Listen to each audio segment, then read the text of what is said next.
Style విపరీతంగా ఉంటుంది. దాన్ని అసలు unbearable hair style. And second thing, మాట్లాడే భాష వల్గర్ లాంగ్వేజ్. ఇవి ఏమీ పట్టించుకోకుండా we're focusing only on education. Education ఇస్తాం సార్, వాడు ఎట్లా అంటాడు ఉన్నా యాజ్ అ టీచర్గా, యాజ్ అ హెడ్ మాస్టర్గా మేము అన్ని ప్రయత్నాలు చేస్తాం వానికి చదవడం రాయడం నేర్పించడానికి, వాని పైకి తీసుకురావడానికి.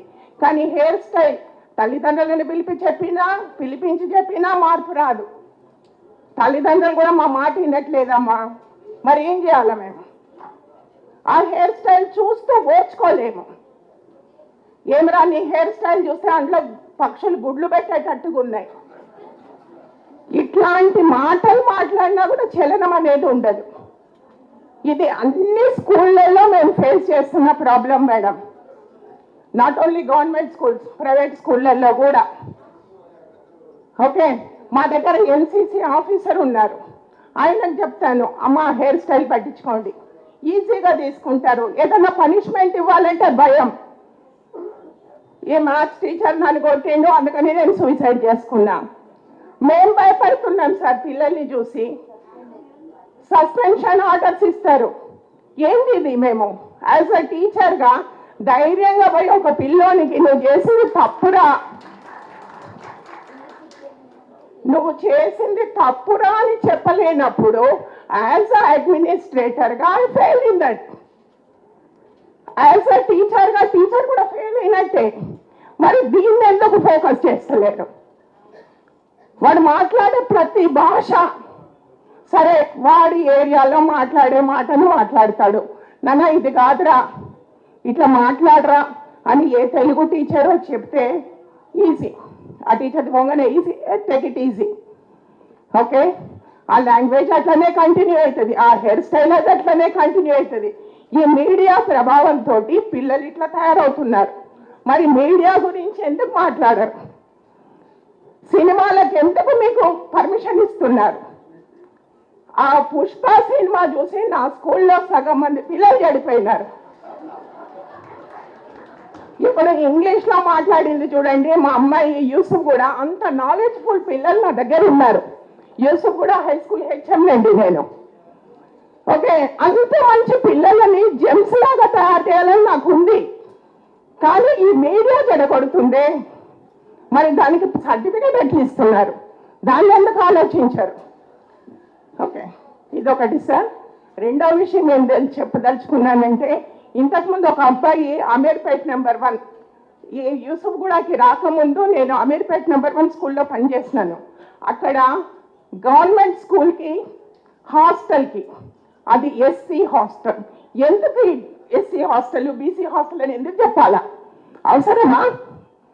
ఎవరైనా కొట్లాడితే ఫలానా ఎస్సీ హాస్టల్ పిల్లోడు, ఫలానా బీసీ హాస్టల్ పిల్లోడు. ఇవి నాకు రెగ్యులర్గా వచ్చే కంప్లైంట్స్ అక్కడ ఉన్నప్పుడు. అంటే అక్కడ 10 మంది పిల్లలలో 9 మంది ఎస్సీ పిల్లలకి ఇస్తే ఒక బీసీ క్యాండిడేట్కి ఇవ్వాలి, అది రూల్. ఇస్తే ఓకే, కానీ కొట్లాడిందేవాడు ఎస్సీ పిల్లోడు. అక్కడ ఎస్సీ పిల్లోడు అని చెప్పాల్సిన అవసరం ఉందా? అంటే మనమే ప్రమోట్ చేస్తున్నాము క్యాస్టిజంని.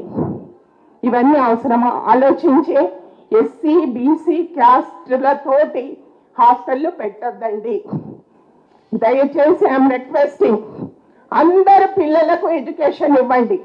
పిల్లలందరి ఐక్యూ లెవెల్స్ వేరువేరుగా ఉంటాయి. అందరూ మింగిల్ అయితే కనుక వాళ్ళ ఐక్యూ లెవెల్స్ ఇంకా బాగా డెవలప్ అవుతాయని నా ఆలోచన. పేరెంట్స్ సపోర్ట్ చెయ్యరు. ఇంకొకటి, అమ్మాయి మాట అనింది, పేరెంట్స్ సపోర్ట్ చేయాలా? ఆ పిల్లకి నేను చెప్పింది ఏమీ లేదు, కానీ నిక్కచ్చిగా ఆ పిల్ల అనుకున్న మాటలు చెప్పింది మా స్టూడెంట్. పేరెంట్ కేర్ తీసుకోవాలా? పేరెంట్ మీటింగ్కే రాడు. ఏం కేర్ తీసుకుంటారండి? హెయిర్ స్టైల్ గురించి చెప్తే అమ్మ నా మాట వినడు. ఏం చేయాలా నేను? ఒకవేళ నేను కటింగ్కి డబ్బులు ఇచ్చి పంపిస్తే ఫలానా హెచ్ఎం ఇట్లా చేసిండ్రు, ఎవరో ఒకరికి లెటరు, పేపర్కి లెటరు, ఇవి చేస్తారు. మరి నేనేం చేయాలా? అంటే పనిష్మెంట్ ఇవ్వడం తప్ప. ఇంకొకటి, 10th క్లాస్ ఓపెన్ 10th పంపిస్తారు. ఓపెన్ 10th ఎవ్వరూ పంపమండి. ఏ గవర్నమెంట్ హెడ్ మాస్టర్ కూడా ఓపెన్ 10th పంపము. తర్వాత రెండో విషయము, పిల్లలకి చదువుకోమని చెప్తాము, లాస్ట్ వరకు కూడా హాల్ టికెట్లు డౌన్లోడ్ చేసుకుంటారు. ఎక్కడ నేను పనిష్మెంట్ ఇవ్వలేదు. వాడి జీవితంలో ఎక్కడ సెట్ అవుతాడండి? ఇది తప్పు అని మనకి తెలియడమే లేదు. అంటే నేను చేస్తున్నది పనిష్మెంట్, నేను ఇస్తున్నది పనిష్మెంట్ అని నేను అనుకోను. వాడి జీవితంలో వాడిని సెట్ చేయాలనుకుంటా. పనిష్మెంటే ఇవ్వద్దు. 10వ తరగతి దాకా పనిష్మెంట్ లేకుండా, డిటెన్షన్ లేకుండా 10వ తరగతికి వచ్చిండు. 10వ తరగతిలో ఏదో పాస్ అయ్యిండు. బయటకు వచ్చిన తర్వాత ఇంటర్మీడియట్లో మన రిజల్ట్ పడిపోతుంది. ఇంటర్మీడియట్ దాకా అందరు రారు. వాడు ఏమవుతాడండి? క్రిమినల్ తయారవుతాడు. కాబట్టి నేను అనేది ఏంటంటే, పనిష్మెంట్ అనేది స్కూల్ లెవెల్లో ఉండాలి, కొంత లిమిట్ వరకు. ఇది తప్పు అని చెప్పగలిగే ధైర్యం టీచర్కి రావాలా.